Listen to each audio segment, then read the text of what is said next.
So to replace this solenoid, you're going to come to the rear of the vehicle, right by the rear subframe here. You'll notice that blue connector up there.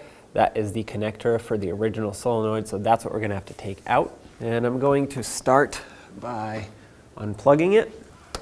Press on the tab and disconnect it. And there are two vacuum hoses connected to it.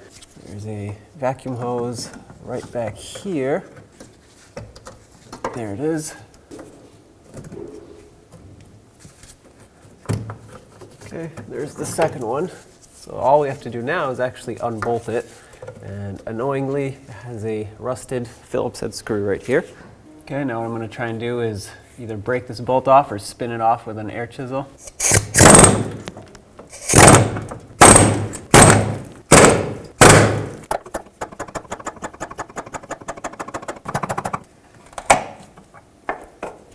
Alright, well, here's the old solenoid.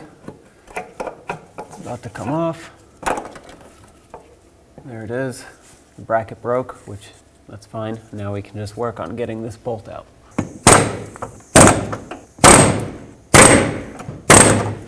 Well, at this point, you can either continue, and hopefully this whole bracket doesn't get damaged, or you can do what I'm about to do. And I'm going to reconnect these hoses, and then I'm going to wire tie the solenoid up in place here.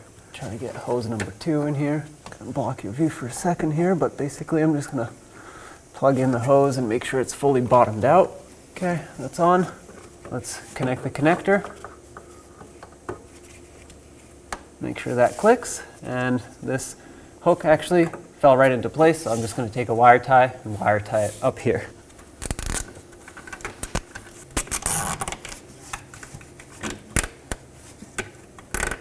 Basically the goal is to hold this in place, make sure it doesn't go anywhere. Let's cut off the excess.